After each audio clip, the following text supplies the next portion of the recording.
Court कचहरी के जो चक्कर बहुत ज़्यादा काटने पड़ते थे, अब वो काटने नहीं पड़ेंगे।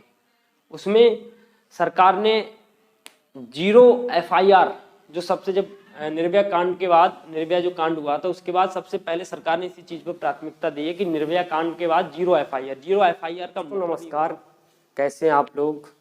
मैं उम्मीद करता हूं कि आप लोग बहुत अच्छे होंगे। हम आपको आज लेकर आए भारतीय दंड संहिता IPC, जिसे इंडियन पेनल कोड कहते हैं, 1860। इसकी ऐतिहासिक जो स्थिति है उसके बारे में वर्णन करेंगे। और हाल ही में जो IPC का नया नाम बदला गया है और उसमें जो संशोधन हुए हैं, कौन सी धाराएं हटाई गई हैं और कौन सी नई धाराएं जोड़ी गई हैं, उनके बारे में भी। जो SI की तैयारी कर रहे हैं और जो जिनका LLB में इस सेमेस्टर में ये विषय भी है IPC, वह लोग, और मेरा ये मानना है कि भारत के प्रत्येक नागरिक को IPC की जानकारी होना बहुत ही ज़्यादा ज़रूरी है, क्योंकि आए दिनों क्राइम होते हैं, आए दिनों कोई मसले, लड़ाई झगड़े हो जाते, तो अगर शिक्षित जो नागरिक है उसे विशेषकर इस चीज़ की जानकारी होना अवश्य है। तो चलिए हम शुरुआत करते हैं और आपको बहुत अच्छी तरीके से हम आपको IPC के बारे में बताएंगे। पहले बात करते हैं इसकी पृष्ठभूमि के बारे में, जो बैकग्राउंड क्या है। तो बैकग्राउंड में हम बात करेंगे जो पौराणिक स्थिति है, जो पौराणिक स्थिति है पुराणों में, या पौराणिक मतलब पूर्वजों से अब जो मान्यताएं चली आई हैं पहले से, दंड के प्रकार या क्या हैं, तो पहले ये समझिए। शुरुआत की अगर बात करते हैं तो जो महाभारत या मनुस्मृति और जो टीकाएं हैं, हमारी जो स्मृतियां हैं, उनमें जो दंड को लेकर कई बातों का प्रचलन है और अपने अपने समय के विद्वानों के अपने अपने मत हैं। उसमें सबसे ज्यादा प्रचलन में एक बात है कि प्राथमिक स्थिति में जो मनुष्य था उसकी जो प्रकृति थी वो दोष रहित थी, सात्विक प्रकृति का था। उस समय मनुष्य अपराध वगैरह नहीं करता था। इसको लेकर एक दोहा भी बड़ा प्रचलन में रहा, श्लोक भी एक बहुत प्रचलन में रहा था कि ना राज्यम ना राज्यशीत ना दंड ना चा दंडिका स्वमेव सर्वरक्षन्ते, और स्वयं परस्परम। ना कोई राज्य था, ना कोई राजा था, ना कोई दंड था, ना कोई दंडिका थी। सभी एक दूसरे की धर्म की और स्वयं की रक्षा करते थे। धीरे धीरे कालांतर में समय बढ़ता गया। समय बढ़ने के बाद जो मनुष्य का जो स्वभाव था वो तामसी प्रकार का स्वभाव होने लगा। उसके बाद जब तामसी प्रकार का स्वभाव होने लगा और दुराचारी होने लगे और अपराध जैसी घटनाएं घटित होने लगी, तो फिर राज्य की उत्पत्ति होती है। राज्य की उत्पत्ति होती है और राज्य के संचालन के लिए राजा का निर्माण होता है, अर्थात राजा बनाया जाता है, जिसे शासक भी कहते हैं। शासक बनाया जाता है और राजा किस प्रकार राज्य को चलाएगा, उसको चलाने के लिए नीतियां बनाई जाती हैं। उसमें सबसे ज्यादा जो प्रचलित है वो हमारी राजनीति शास्त्र, जिसमें राजा को नीति करना, राज्य की प्रजा को कैसे संरक्षण देगा, किस प्रकार से शासन को चलाएगा, उसके बारे में इसका वर्णन किया गया। उसमें सबसे ज्यादा जो राजा को निर्दिष्ट किया गया था वो ये किया गया था, आपने ये सुना भी होगा काफी बार, आए दिनों हम लोग कह देते हैं कि साम दाम दंड भेदभाव। ये जो थे चार बातों का पालन करने के लिए निर्दिष्टित किया गया था कि किसी काम को कराने, इसका पहले मतलब समझिए, साम दाम दंड भेदभाव जिसका मतलब होता है किसी काम को कराने या उसे मनवाने की 4 युक्तियां थी। ये साम दाम दंड भेद। साम का मतलब होता है सुलह करके या अच्छे व्यवहार से किसी काम को मनवाना या करवाना। दाम का मतलब होता है पैसे देकर, और दंड का मतलब होता है दंड देकर, और भेद का मतलब होता है यातनाएं या पीड़ा देकर। ये युक्तियां थी। ये जो दंड था इसको लेकर ये दंड विधान बनाया गया था और यही आगे चलकर हमारे जो IPC और काफी जो दंड की प्रक्रियाएं हैं वो बनी थी। उस समय जो दंड की जो उत्पत्ति थी, जो दंड की प्रकृति थी, वो किस प्रकार की थी। उस समय जो दंड दिए जाते थे तो प्रमुख ये 3 प्रकार की प्रकृति थी। पहले थी प्रतिकारात्मक। प्रतिकारात्मक का मतलब होता था यदि किसी व्यक्ति ने किसी का अंग भंग कर दिया है, हाथ काट दिया, पैर काट दिया है, तो उसके बदले में काटा जाता था। और इस कार्य की जो किसकी अनुशंसा पे ये कार्य हुआ करता था, तो वो राजा को प्राथमिकता दी जाती थी कि राजा को ही इस चीज का अधिकार था किसी को दंड देना या दंड दिलवाना। और राजा को भी ये चीज लागू होती थी, अगर वो कोई गलत कार्य करता तो उसे भी इस दंड से उसे भी राहत नहीं मिलेगी, वो भी दंड की इस प्रक्रिया में आएगा, उसे भी दंड मिलेगा अगर वो गलत कार्य करता है। जो प्रतिकारात्मक थी, ये बहुत क्रूर प्रकार का ये एक दंड प्रक्रिया थी। धीरे धीरे आगे चल के एक अवरोधक, जो अवरोधक का मतलब होता था कि इसमें तो अंग भंग कर देना था, इसमें था एक प्रकार से काफी यातनाएं देना, काफी प्रताड़ित करना जिसने अपराध किया उसके लिए। धीरे धीरे समाज में इस चीज का गलत प्रभाव पड़ता रहा और कुछ लोगों का मानना ये था कि ये समाज को आगे बढ़ाने का कोई भी ऐसा, क्योंकि दंड इसलिए दिया जाता है कि आदमी के अंदर सुधार हो, मगर ऐसे दंड से आदमी की सुधार नहीं होता था, आदमी और हिंसक प्रवृत्ति का बनता चला जा रहा था। तो धीरे धीरे आगे चलकर कई विद्वानों ने इसमें सुधार किया और सुधारात्मक एक दंड की प्रक्रिया आई थी। उसमें कारागृह, जो जेल जिसे कहते हैं, उसको सर्वोपरि माना था कि किसी अपराध के लिए उच्चतम यह कठोर कारावास होना चाहिए, ना कि उसका अंगभंग करना या ज्यादा कठिन यातनाएं देना या उसे प्रताड़ित करना या उसे चोट पहुंचाना नहीं था। ये तो हमारी पौराणिक स्थिति है, जो मनुस्मृति या महाभारत है, काफी जो टिकाएं हमारी हैं और जो काफी ग्रंथ हैं, उनमें इस प्रकार की स्थिति का वर्णन किया गया है दंड के बारे में। बात हम कर रहे थे भारतीय दंड संहिता की, तो इसकी शुरुआत करते हैं आधुनिक स्थिति में। देखो आधुनिक स्थिति कैसी थी, तो आपने लॉर्ड मैकाले के बारे में सुना होगा। भारत में अंग्रेजी शिक्षा के जनक और भारतीय शिक्षा के जनक भी कहा जाता है। ये भारतीय सुप्रीम लॉ के मेंबर भी थे और इन्होंने भारत में काफी शिक्षा में सुधार किया था। इनका दूसरा नाम बैबिंगटन लॉर्ड मैकाले भी कहा जाता है। जो लॉर्ड मैकाले, इनका दूसरा नाम है बैबिंगटन मैकाले।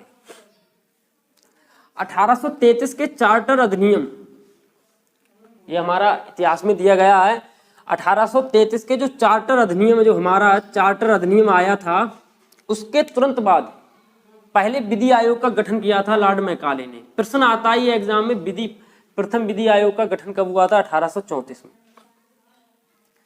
इन्होंने एक मसौदा तैयार किया था और इसे गवर्नर के पास 1835 में पेश कर दिया गया था। आगे चल के प्रक्रिया चलती रही, इसका जो प्रोसीजर था वो चलता रहा। चलने के बाद 1859 में इनकी डेथ हो जाती है, मृत्यु हो जाती है और 6 अक्टूबर को ये जो 1860 6 अक्टूबर के लिए अधिनियमित हो जाता है, बनकर तैयार हो जाता है और 1 जनवरी 1862 में ब्रिटिश भारत में लागू हो जाता है। देशी रियासतों को छोड़कर जो देशी रियासतें थी उन पर लागू नहीं होता है, उनके खुद के अपने कानून थे, उन पर ये लागू हो जाता है 1 जनवरी 1862 में। इसमें लिखा है हमने देशी रियासतों को छोड़कर। उसके बाद आगे चल के ये प्रोसीजर था, इसकी जो प्रक्रियाएं थी, आगे चल के इसमें काफी सुधार होते हैं और सुधार होकर आज तक, अब तक जिस समय हम पढ़ा रहे हैं उस समय तक क्या क्या सुधार हुए हैं उन पर भी हम चर्चा करेंगे। ये इसकी जो संक्षिप्त विस्तार है, इसका जो संक्षिप्त इतिहास है, उसके बारे में हमने आपको बताया था। पौराणिक स्थिति ये है और आधुनिक स्थिति ये रही इसकी, ठीक है। अब हम बात करते हैं जो हमारी मूल आईपीसी थी, भारतीय दंड संहिता, जिसे इंडियन पेनल कोड 1860 कहते हैं। इसमें जो गवर्नमेंट शीत शस्त्र में नया जो मसौदा तैयार किया, उसमें क्या नए बदलाव हैं, कत्ल के लिए कौन सी नई धारा लगेगी, चोरी के लिए नई धारा कौन सी, क्या क्या बदलाव हुए हैं, उन पर भी हम आपके लिए बताएंगे इसी वीडियो में। बात करते हैं नए बदलाव क्या क्या हुए हैं, पहले क्या था अब क्या हुआ, जो बदलाव हुए वो क्या है। इससे पहले आप ये समझिए, बीते 11 अगस्त 2023 के लिए संसद में हमारे जो गृह मंत्री जी हैं माननीय अमित शाह जी, इन्होंने एक मसौदा पेश किया है इस कानून के संबंध में। इनमें काफ़ी बदलाव हुए हैं और उनका ये मानना है कि जो ब्रिटिश सरकार की बनाए हुए, ब्रिटिश गवर्नमेंट के समय बनाए हुए जो कानून थे वो हमारे देश की प्रजा के हित के नहीं थे। हालांकि वो इस प्रकार के थे कि हमें हमेशा गुलाम बनाए रखना था। उन्होंने काफ़ी धाराओं में बदलाव किया है और जो हमारी CRPC, IPC और जो इंडियन एविडेंस एक्ट है इसमें भी बदलाव किए, इनके नाम भी बदले हैं। तो चलिए हम बताते एक एक करके। बात पहले जो हम IPC की कर रहे थे, तो IPC जिसे इंडियन पेनल कोड कहा जाता है 1860, इसमें जो मूल जो IPC थी उसमें 23 चैप्टर थे, अध्याय जो थे हमारे 23 थे और जो धाराएं थी वो 511 धारा थी। और ये केवल सेना पर लागू नहीं होता था, हमने आपको बताया था, और देसी रियासतें उन पर भी लागू नहीं होता था, उनके खुद के कानून थे। 2019 में जब धारा 370 हट गई थी तब ये जम्मू कश्मीर जो देसी रियासत थी उस पर भी लागू होने लगी थी। उससे पहले जो देसी रियासत जम्मू कश्मीर थी इस पे RPC लागू होती थी, रणधीर दंड संहिता, RPC जिसे बोलते थे। अब जो अब तक था ये इसका जो अभी तक हम जो पढ़ते आ रहे थे वो ये था। अब नया इसमें क्या बदलाव हुआ है तो देखो इसमें अब क्या है, 3 चैप्टर अध्याय जो है 23 अध्याय रहेंगे। हालांकि इस चीज की अभी पूर्ण रूप से पुष्टि नहीं हो पाई कि अध्यायों में कोई बदलाव हुआ है नहीं हुआ है। तो मसौदा पेश किया गया संसद में, इसमें जो विशेष जानकारी दी गई है वही हम आपके लिए बता रहे हैं। तो हालांकि यही मानते हैं कि अध्यायों में कोई परिवर्तन नहीं होगा, ये मानना है कि केवल धाराओं में परिवर्तन हुआ है। और जो धाराएं होंगी, अब जो धाराएं होंगी वो 356 धाराएं होंगी। इस चीज को आप याद रखें और याद कर लें, आपसे पूछा जा सकता है एग्जाम में। 155 धाराएं जो कम की गई हैं और 176 धाराओं में बदलाव किया गया और 8 नई धाराएं जोड़ी गई हैं। इस चीज को आप याद रखेंगे।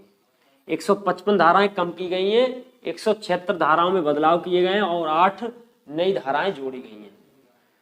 और जो इसका नया नाम रखा गया है वो भारतीय न्याय संहिता 2023 रखा गया है, जिसे BNS 2023 कहते हैं।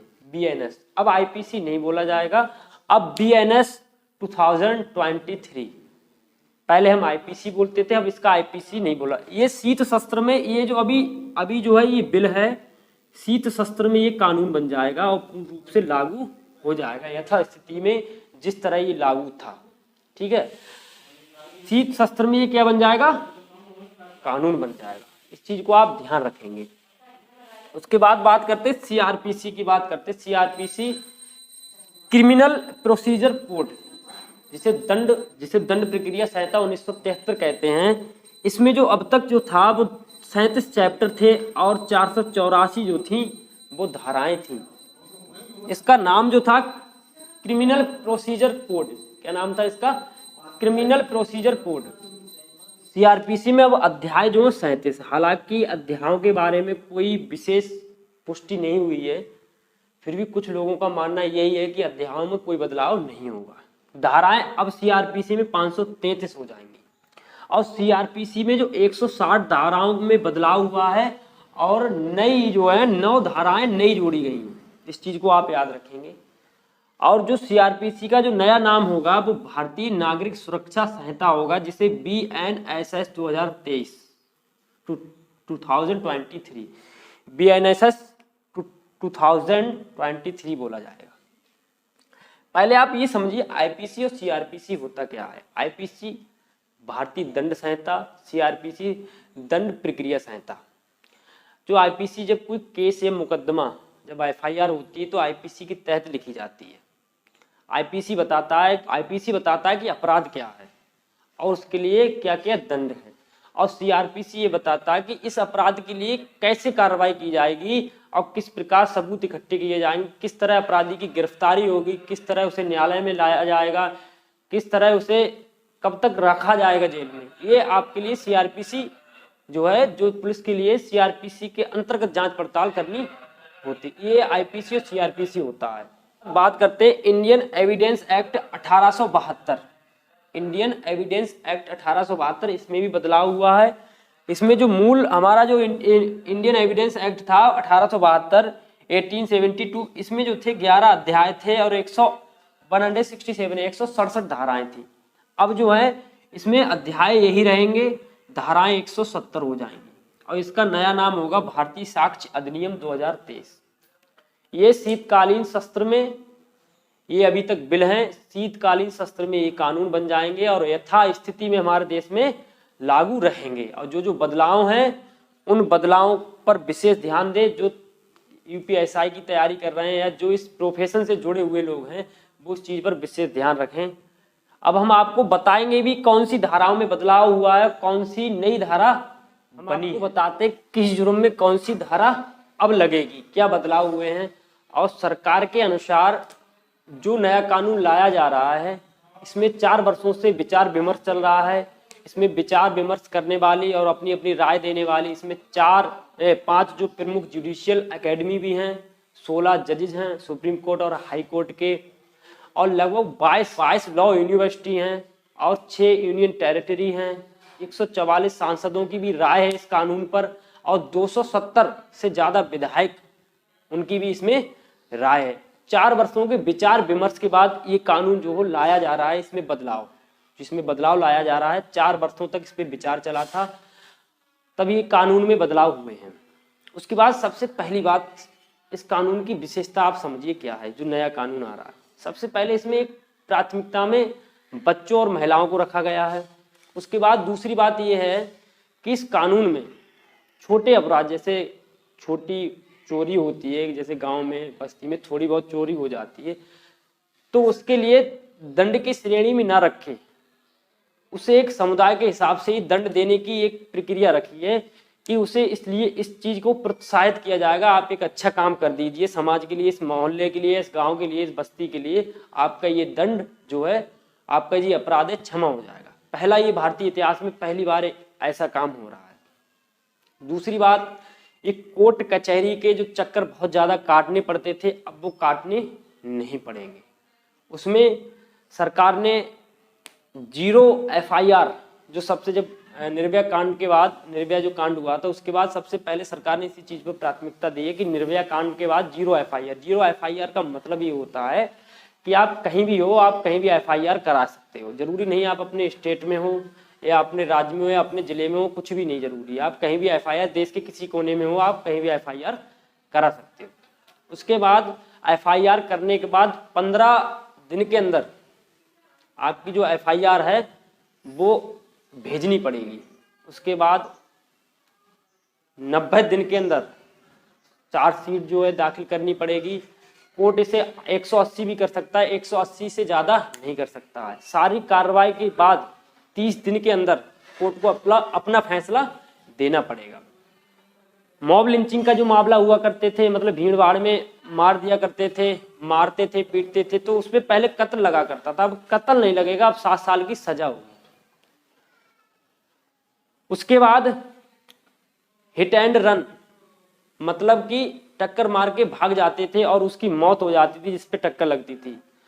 अगर ऐसी स्थिति में जिसने टक्कर मारी और वो भाग जाता है और वह मजिस्ट्रेट के पास पेश नहीं होता है, तो इस स्थिति में उसे 10 साल की सजा होगी।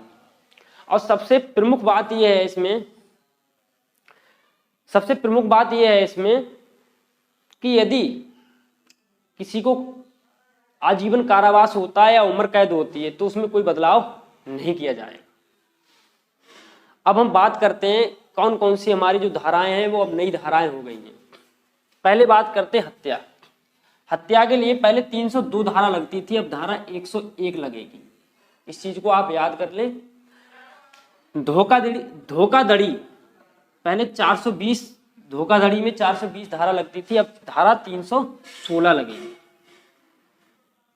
उसके बाद भीड़ में हंगामा, पहले CRPC की धारा 144 में इस चीज के लिए निर्दिष्टित किया जाता था कि धारा 144 लगती थी, अब जो है धारा 187 लागू हुआ करेगी। देश के खिलाफ षड्यंत्र रचना, पहले धारा 121 थी, अब धारा 145 होगी। देश के खिलाफ गतिविधियां, मतलब देश के खिलाफ गतिविधियां या षड्यंत्र रचना, कैसी भी गतिविधि हो जो देश के खिलाफ हो, तो वो पहले 121 जो हमारा सेक्शन या धारा 121A के अंतर्गत था वो 146 हो जाएगा। कहने का मतलब देश के खिलाफ कुछ गतिविधियां कर रहे हो तो 145 और 146 में होगा। पहले 121 सेक्शन 121 में था और सेक्शन 121A में था। उसके बाद मानहानि पहले 499 से 500 धारा में थी, अब ये धारा 354 में होगी। उसके बाद रेप की बात करते हैं तो ये रेप के लिए पहले धारा 376 लगती थी, अब 63 लगेगी और सजा जो होगी रेप की वो 64 में बताई जाएगी, और जो गैंग रेप के लिए धारा 70 होगी। अब उसके बाद जो दंगा फसाद या धरना प्रदर्शन होता था, इसका जो पहले थी आईपीसी की जो धारा और सीआरपीसी की जो धाराएं थी, धारा 147, 148 और 149 थी। अब वो नया सेक्शन जोड़ा जाएगा, नई धारा जोड़ी जाएगी। निषेधाज्ञा उल्लंघन पर कोई चीज प्रतिबंधित है और उसे फिर से करना, तो ये भी एक अपराध की श्रेणी में आता है, तो उस पर पहले धारा 188 लगती थी, अब जो है नया सेक्शन जोड़ा जाएगा। उसके बाद बात करते हैं राजद्रोह। तो ब्रिटिश काल में राजद्रोह का मतलब था कि जिस प्रांत में ब्रिटिश लोगों का राज्य था उसका विरोध ना करे जनता, उन्हें रोकने के लिए, एक प्रकार से स्लेवरी बनाए रखने के हित में, स्लेवरी रखना भारतीयों के लिए, इसी उद्देश्य से उन्होंने कानून बनाया था, ना कि देश का भला चाहते थे वो। ठीक है, तो राजद्रोह को आज देशद्रोह के हिसाब से जोड़ा जाता है, मगर नहीं, पहले इसमें इसका जो था आईपीसी की धारा 124A में इसके बारे में 124A थी, अब धारा 150 होगी। इस चीज को आप याद रखेंगे, सारी धाराएं बदल गई। मॉब लीचिंग के लिए पहले धारा 302 हत्या के ही आरोप में रखा जाता था, अगर कोई धक्का मारपीट करता था या मार डालता था उसे तो पहले 302 लगती थी, अब जो है उसको भी बदल दिया गया, उसमें 7 साल की सजा का प्रावधान है। अब हत्या के लिए जो धारा है वो अलग हो गई 101। तो आपको हमने समझा दिया कि नया कानून क्या है, और हम आपको इसी प्रकार से आईपीसी को बहुत अच्छी तरीके से पढ़ाते रहेंगे। अगली वीडियो में आपके लिए इसके अध्याय और इसकी धाराएं और हैं उनके बारे में हम चर्चा करेंगे और आपको क्रमानुसार पढ़ाते रहेंगे। आपको अगर हमारी वीडियो अच्छी लगे तो इसे लाइक करें और हमारे चैनल को सब्सक्राइब करें। बहुत बहुत धन्यवाद।